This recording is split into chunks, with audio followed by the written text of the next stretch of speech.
पवित्र बाइबल जीवन देने वाली पुस्तक हिंदी ऑफिशियल यूट्यूब चैनल में आपका स्वागत है। हमारे वीडियो प्रतिदिन प्राप्त करने के लिए कृपया हमारे चैनल को सब्सक्राइब करें और नोटिफिकेशन आइकॉन भी दबाएं।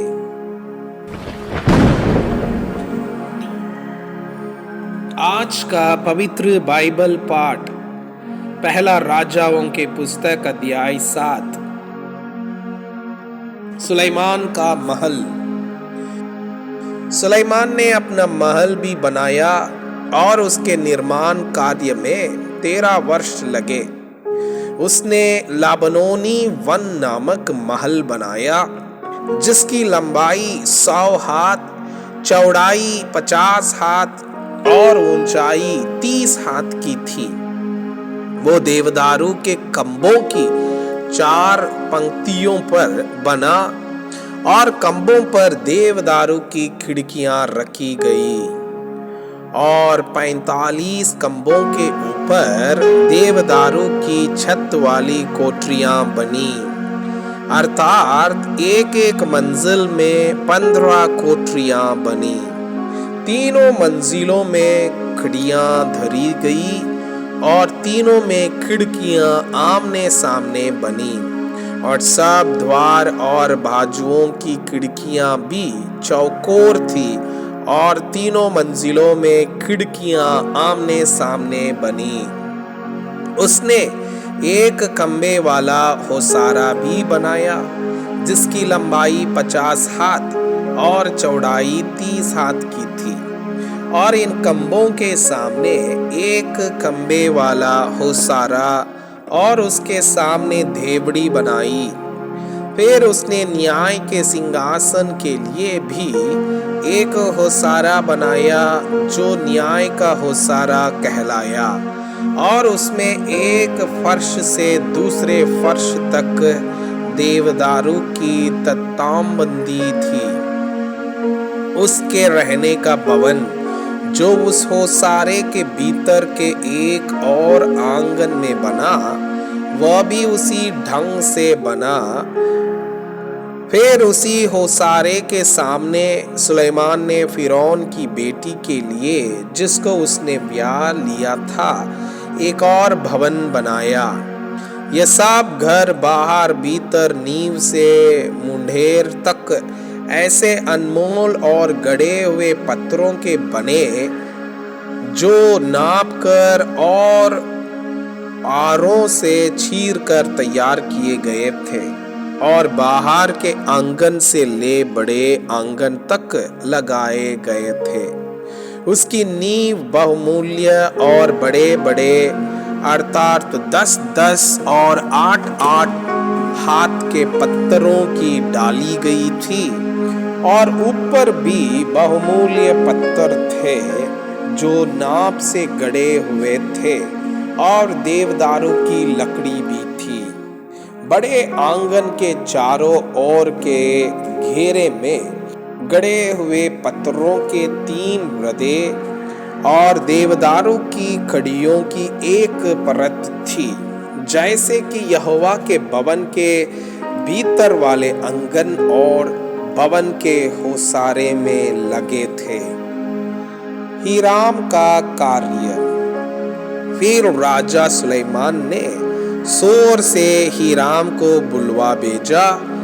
वह नप्ताली के गोत्र की किसी विधवा का बेटा था और उसका पिता एक सोरवासी टटेरा था। वो पीतल की सब प्रकार की कारीगरी में पूरी बुद्धि, निपुणता और समझ रखता था। अतः वो राजा सुलेमान के पास आकर उसका सब काम करने लगा। पीतल के 2 खंबे। उसने पीतल डालकर 18-18 हाथ ऊंचे 2 खंबे बनाए और एक एक का घेरा 12 हाथ के सूत का था। ये भीतर से खोखले थे और इसकी धातु की मोटाई 4 अंगुल थी। उसने कम्बों के सिरों पर लगाने को पीतल डालकर 2 कंगनी बनाई। एक एक कंगनी की ऊंचाई 5-5 हाथ की थी।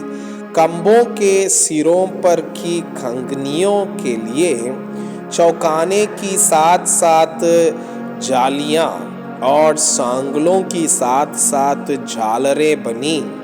उसने कम्बों को भी इस प्रकार बनाया कि कम्बों के सिरों पर की एक एक कंगनी को ढकने के लिए चारों ओर जालियों की एक एक पंक्ति पर अनारों की 2 पंक्तियां हो।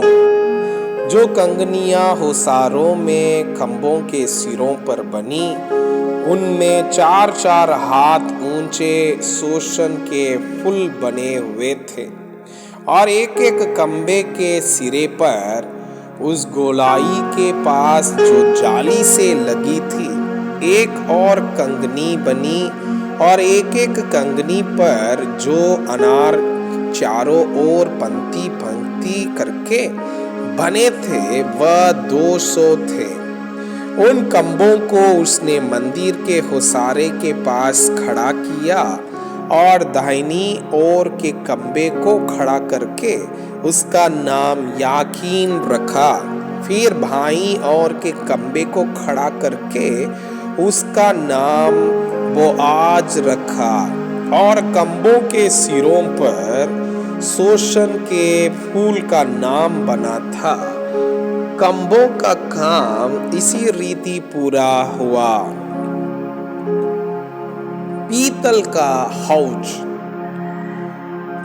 फिर उसने एक डाला हुआ एक बड़ा हौज बनाया जो एक छोर से दूसरे छोर तक 10 हाथ चौड़ा था।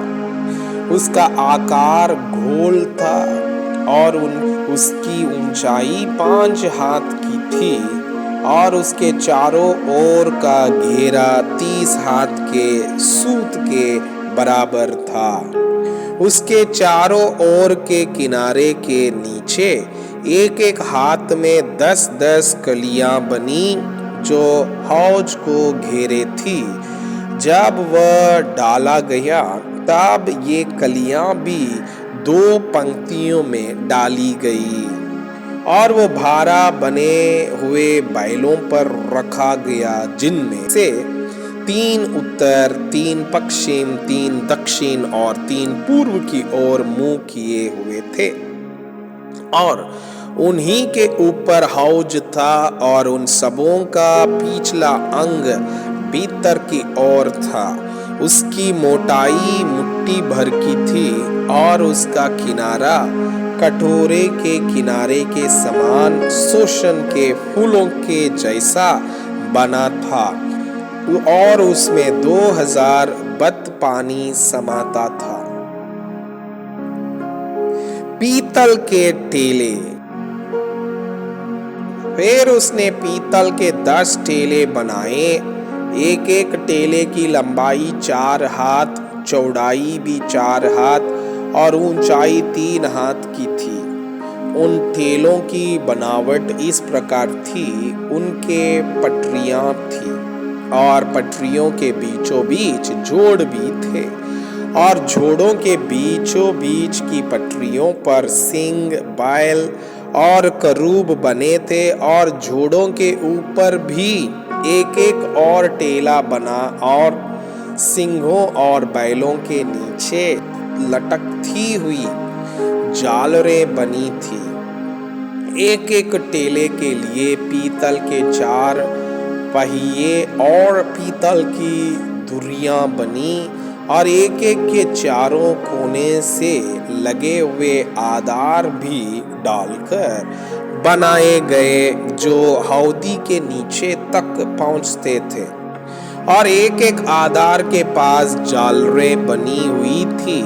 हौदी का मुंह जो टेले की कंगनी के भीतर और ऊपर भी था वह 1 हाथ ऊंचा था और टेले का मुंह जिसकी चौड़ाई 1.5 हाथ की थी वह पाए की बनावट के समान गोल बना और उसके मुंह पर भी कुछ खुदा हुआ काम था और उसकी पटरियां गोल नहीं चौकोर थी और चारों पहिए पटरियों के नीचे थे और एक एक टेले के पहियों में धुरियां भी थी और एक एक पहिए की ऊंचाई 1.5 हाथ की थी।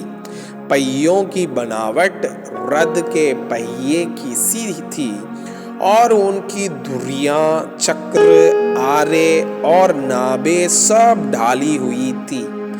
एक एक टेले के चारों कोने पर 4 आधार थे और आधार और ठेले दोनों एक ही टुकड़े के बने थे और एक एक ठेले से सिरे पर आधा हाथ ऊंची चारों ओर गोलाई थी और ठेले के सिर पर की ठेके और पटरियां ठेले से जुड़े हुए एक ही टुकड़े के बने थे और ठेकों के पाटों और पटरियों पर जितनी जगह जिस पर थी उसमें उसने करूब और सिंग और खजूर के वृक्ष खोद कर भर दिए और चारों ओर झालरें भी बनाई। इसी प्रकार से उसने 10 ठेलों को बनाया। सबों का एक ही सांजा और एक ही नाप और एक ही आकार था। उसने पीतल की 10 हौदियां बनाई।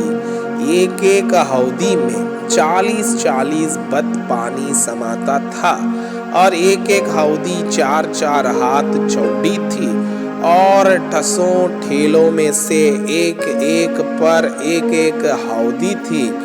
उसने 5 हौदियां बनवन के दक्षिण की ओर और 5 उसके उत्तर की ओर रख दी और हौज को भवन की दाहिनी ओर अर्थात दक्षिण पूर्व की ओर रख दिया।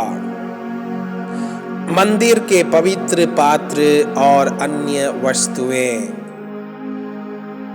हीराम ने हौदियों, पावड़ियों और कटोरों को भी बनाया।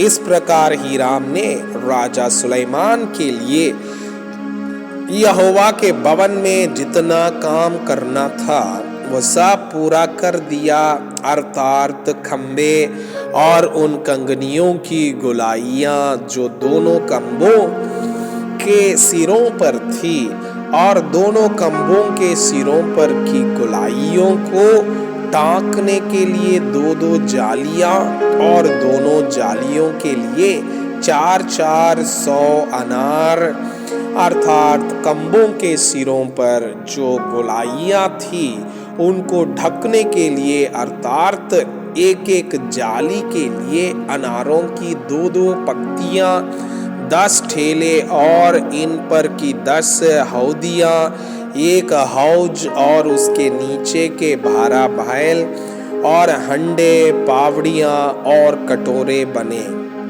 ये सब पात्र जिन्हें हीराम ने यहोवा के भवन के निमित्त राजा सुलेमान के लिए बनाया वो झलकाए हुए पीतल के बने।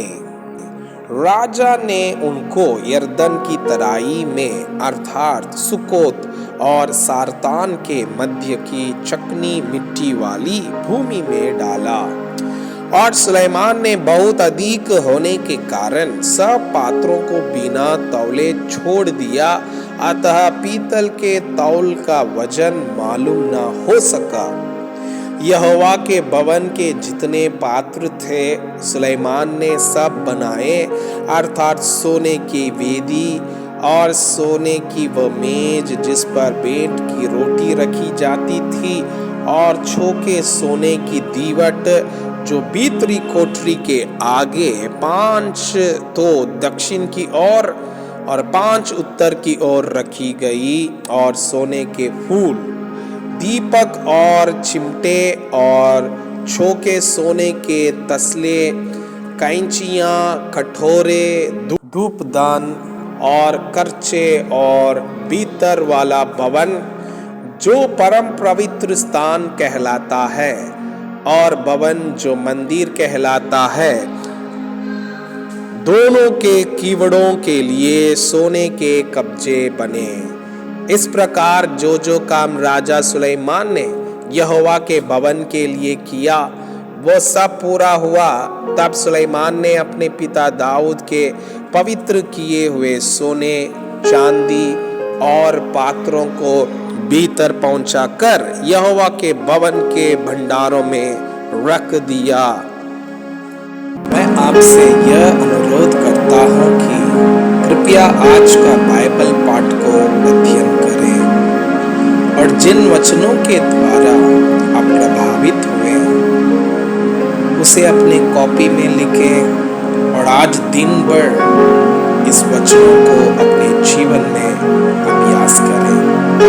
परमेश्वर चाहता है कि आप उनके समान सिद्ध और